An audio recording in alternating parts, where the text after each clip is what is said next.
Hello बच्चों, मैं doctor Ravichandran, guest faculty physics department, BMD college Dayalpur से बोल रहा हूँ। जैसा कि आप देख पा रहे हैं, आज का टॉपिक का नाम है हीट, जो कि बीएससी ऑनर्स पार्ट 1 से दिया गया है। ये पेपर 2 में आता है, ग्रुप ए में, पेपर 2 के ग्रुप ए में हीट। तो आज हम लोग हीट के न्यूमेरिकल असाइनमेंट को डिस्कस कर रहे हैं, जो असाइनमेंट कॉलेज के वेबसाइट पे डाल दिया गया है बीएससी पार्ट 1 के फोल्डर में, वो आप लोग चेक कर लेना। तो हम लोग क्वेश्चन नंबर 1 से स्टार्ट कर रहे हैं। जैसा कि आप देख पा रहे हैं, calculate the mean free path of nitrogen molecule eight 27 degree Celsius temperature, ये शॉर्टकट में टेम्परेचर लिखा हुआ है, and 1 atm pressure if its diameter is इतना। तो जब हम न्यूमेरिकल करते हैं तो सबसे पहले हम क्या करते हैं, जो भी दिया गया है उसको सिंबॉलिकली लिख लेते हैं। तो गिवन हमें क्या क्या दे रखा है, हमें सबसे पहले टेम्परेचर पर नज़र जा रहा है। तो टेम्परेचर है 27 डिग्री सेल्सियस, और हमें ये भी पता है कि लगभग 99% क्वेश्चन में हमें पहले एसआई यूनिट में चेंज कर लेना होता है। तो चूँकि ये एसआई यूनिट में नहीं है, एसआई यूनिट टेम्परेचर क्या होता है, केल्विन, तो हम पहले इसको केल्विन में चेंज कर लेंगे। तो कैसे करते हैं, जो भी टेम्परेचर होता है उसमें 273 ऐड करना चाहिए। तो ये आ गया केल्विन, तो ये आ गया हमारा 300 केल्विन, ऐसा यूनिट में इसको बदल दिया। अब प्रेशर को पी से इंडिकेट करते हो, कितना दिया हो, 118 एटमॉस्फेरिक प्रेशर 1, ये भी सीजीएस यूनिट में है। अब इसको ऐसा यूनिट में चेंज करेंगे तो ये कितना हो जाएगा, 1.031। हम लोग जनरली क्या करते हैं, इसमें हम लोग 10⁵ राउंड ऑफ करके लेते हैं, लेकिन फिर भी मैं आप लोगों की जानकारी के लिए बता रहा हूँ। 1.013 × 10⁵ न्यूटन पर मीटर स्क्वायर, जिसको पास्कल भी लिख सकते हैं। लेकिन कैलकुलेशन, एक कॉम्प्लेक्स कैलकुलेशन से बचने के लिए हम लोग जनरली 10⁵ ही ले लेते हैं। अब आप इसको पास्कल लिख लो, चाहे आप इसको न्यूटन पर मीटर स्क्वायर लिखो। फिर इसके बाद यहाँ पे और क्या दे रखा है, और कुछ दिया है, तो हाँ दिया, डायमीटर दे रखा है। डायमीटर को 20 इंडिकेट करते हैं, तो ये कितना दे रखा है, 3.5 × 10⁻⁻8 सेंटीमीटर। ये भी ऐसा यूनिट में नहीं है, तो इसको 100 से डिवाइड करेंगे तो मीटर बन जाएगा। तो 100 का मतलब 10⁻2 ऊपर जाएगा, 10⁻², तो टोटल कितना हो जाएगा, ये हो जाएगा 3.5 × 10⁻8 - 2 - 10 मीटर। अब लास्ट हमारा क्या है, क्या निकालना है, मीन फ्री पाथ। तो ये क्वेश्चन मार्क लैम्डा, ठीक है। तो सिंस हम जानते हैं कि लैम्डा इक्वल टू क्या होता है, KT/√2π, फिर यहाँ पे P × d²। आपको पता होना चाहिए बोल्ट्जमैन कांस्टेंट K है यहाँ, ये केल्विन वाला नहीं, ये बोल्ट्जमैन कांस्टेंट K यहाँ पे क्या है, बोल्ट्जमैन कांस्टेंट R/n होता है। R यूनिवर्सल कांस्टेंट और n एवोगाड्रो नंबर। तो R/n उसका वैल्यू होता है 1.38 × 10⁻⁻23 जूल पर केल्विन, ठीक है। 1.38 × 10⁻⁻23 और इंटू टेम्परेचर हमारा कितना आ गया था, 300, और डिवाइड बाई हमारा √2 1.4 आप डाल दोगे, और फिर आप ऐसे करके डाल दीजिए, और इंटू 3.14, फिर इंटू 10⁵ और लगभग ले लिए हैं प्रेशर को, और d² को हम कैसे लिखेंगे, 3.5 × 10⁻⁻10²। बस आप इसको कैलकुलेट कर लीजिए, जो भी फाइनल कैलकुलेशन आता है वही हमारा आंसर हो जाएगा, ठीक है। आई होप ये आपको अच्छी तरह समझ में आया होगा। अब हम लोग नेक्स्ट क्वेश्चन के लिए मूव करते हैं, क्वेश्चन नंबर 2। तो क्वेश्चन नंबर 2 लिखिए, क्या लिखा हुआ, the mean free path of nitrogen molecule, यानी लैम्डा जो है वो दे रखा है STP, standard temperature and pressure पर। कितना दे रखा है, 8 × 10⁻⁸ मीटर। फिर इसी टेम्परेचर एंड प्रेशर यानी STP पे देयर आर 2.7 × 10⁻25। हाँ ध्यान में रहे, असाइनमेंट में गलती से माइनस लिख दिया गया है, आप इसको माइनस नहीं समझिए, ये प्लस में 10⁻25 मॉलिक्यूल्स पर मीटर क्यूब, इसको हम नंबर डेंसिटी भी बोलते हैं। तो फाइंड इट्स डायमीटर, किसका डायमीटर? नाइट्रोजन मॉलिक्यूल का। ठीक है, तो फिर हम तरीका जो है हमारा हम वो स्टार्ट करें।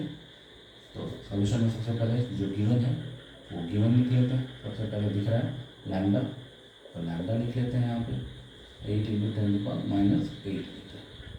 ठीक है, क्योंकि ये दे रखा है ऐसा यूनिट में, इसमें कुछ करने की जरूरत नहीं।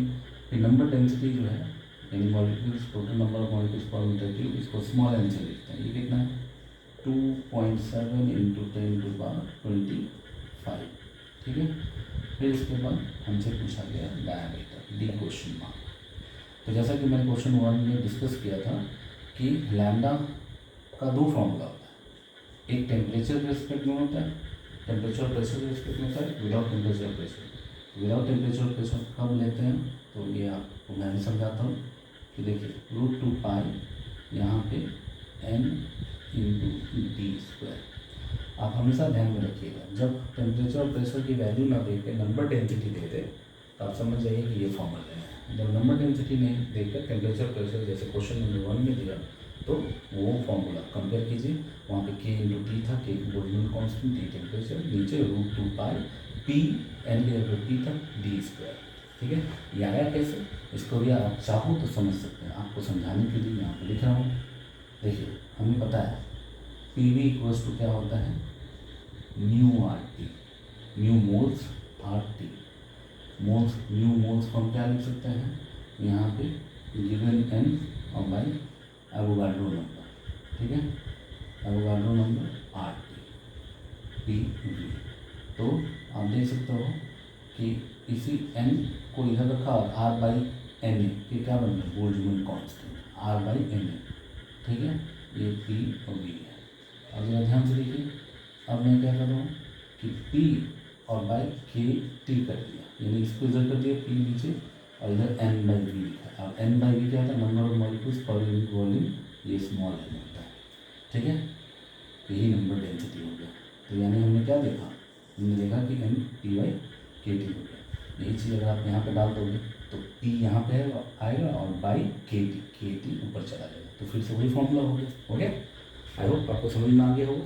तो चूँकि इसकी ज़रूरत यहाँ नहीं है, आप लोग वीडियो को बार बार रिपीट करके देख सकते हो कैसे किया मैंने ये।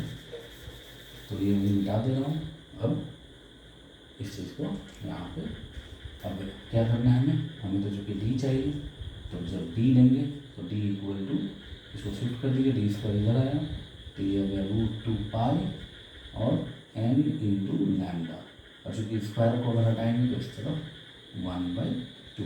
अब आप सबकी वैल्यू डाल दीजिए, कौन √2 की वैल्यू 1.44 और फिर पाई 3.14, n दे रखा है, लैम्डा दे रखा, डाल दीजिए, जो वैल्यू आया वो हमारा आंसर है।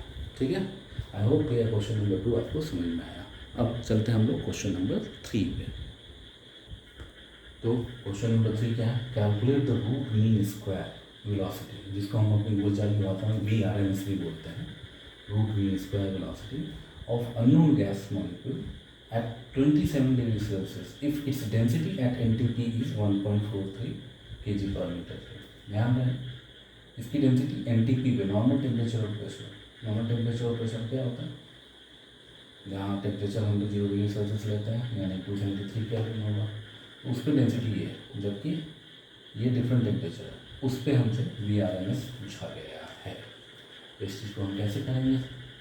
तो सबसे पहले हमें ये ध्यान देना होगा क्या कि हमें गिवन क्या क्या है वो लिखना है। तो गिवन, और देखिए सबसे पहले यहाँ पे डेंसिटी जो दिया है ये eight normal temperature and pressure, तो अगर हम ऐसे ले लें कि T1 ये 0 डिग्री सेल्सियस का मतलब 273 केल्विन पे हमें डेंसिटी को अगर रो से इंडिकेट करें, रो1 मतलब इनिशियल हो गया, तो रो1 हमें दे रखा है 1.43 kg/m³। ठीक है, लेकिन हमें जो निकालना है VRMS, उस VRMS के लिए मैं आप लोग को याद दिलाऊं कि फॉर्मूला VRMS कहीं कहीं इसको हम लोग शॉर्टकट में इसको C भी लिखते थे, C = रूट ओवर यहाँ पे 3p/ρ, ये चाहिए। तो ये VRMS इस रो पे चाहिए, ये रो कहाँ पर हो, इस टेम्परेचर पे होगा। तो सबसे पहले इस टेम्परेचर के कॉरस्पॉन्डिंग ये रो निकालना और प्रेशर की, क्योंकि चर्चा NTP पे ही हो रहा है तो 1 एटमॉस्फेरिक प्रेशर ही लेके चलेंगे हम लोग। क्लियर है? तो हमें ये जानने के लिए हमें पहले रो निकालना पड़ेगा इसके रेस्पेक्ट। तो उसके लिए हम क्या करेंगे ज़रा देखिए। और क्या गिवन है हमें दूसरा टेम्परेचर दे रखा है T2 कितना 27 डिग्री सेल्सियस, जिसको केल्विन में चेंज करेंगे तो 273 प्लस ये, अब मैं डायरेक्ट लिख रहा हूँ, ऐसा क्वेश्चन आपने देख लिया है तो 273 इसमें ऐड कर दीजिए तो ये बन गया हमारा केल्विन। ठीक है, अब हमें इस टेम्परेचर के कॉरस्पॉन्डिंग जो डेंसिटी चाहिए वो नहीं दे रखा है।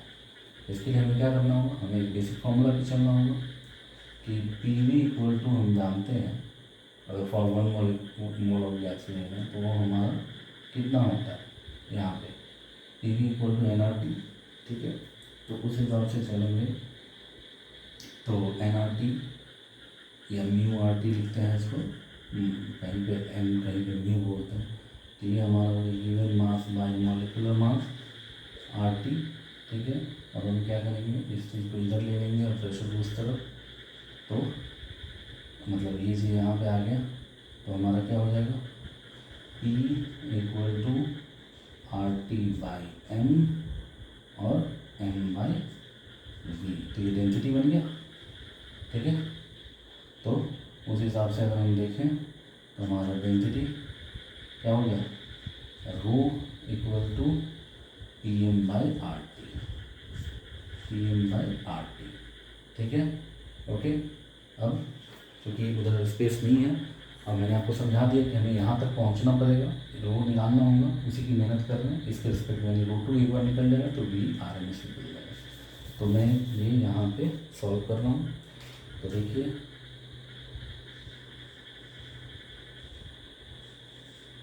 तो अब यहाँ से हम लिख सकते हैं कि अगर प्रेशर मॉलिक्यूलर सेम मॉलिक्यूल ले रहे हैं तो मॉलिक्यूलर वेट उसका सेम होगा, R यूनिवर्सल गैस कांस्टेंट।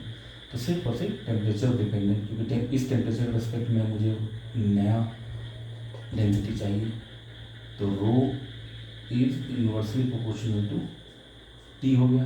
तो इसका मतलब रो 1 बाई रो 2 अगर लेंगे तो क्या हो जाएगा 1 by T1 divided by 1 by T2, तो वो क्या हो जाएगा T2 बाई T1। ये समझ में आया कि रो 1 by T1 upon 1 by T2, तो T2 ऊपर चला गया, तो इससे हमें रो 2 मिल गया। क्या मिला रो 2, वो मिल गया रो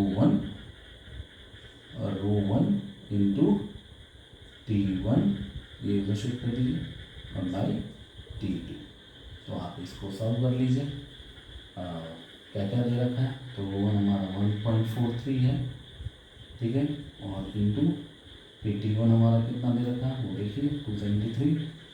ठीक है, और डिवाइड बाई 300 जो भी आ रहा हो। ओके, फिर इसके बाद नाउ फ्रॉम काइनेटिक थ्योरी हम जानते ही हैं क्या, P equals to 1/3 rho C square होता है, यानी C जो VRMS होता है।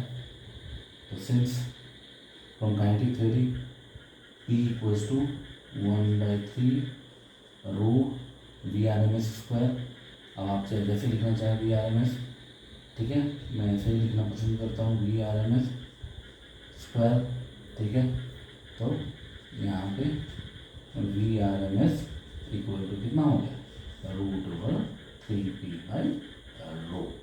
तो ये √2 आप यहाँ पे डाल दीजिए, ये √2 इसमें, और P हमारा प्रेशर कितना है, मैं फिर से बता दूँ VRMS और इक्वल टू प्रेशर 3 इंटू और प्रेशर 10⁵ ले सकते हैं, क्योंकि प्रेशर 180 kN NTP पे, और डिवाइड बाई ये √2। ये √2 की वैल्यू जो यहाँ पे होगा इसमें डाल दीजिए, फिर स्क्वायर रूट ले लीजिए, और जो आंसर आएगा यही हमारा रिक्वायर्ड आंसर होगा। ठीक है, आई होप ये आपको अच्छी तरह समझ में आ गया होगा। ठीक है बच्चों, इसकी प्रैक्टिस आप अच्छी तरह कर लीजिए। Okay, thank you.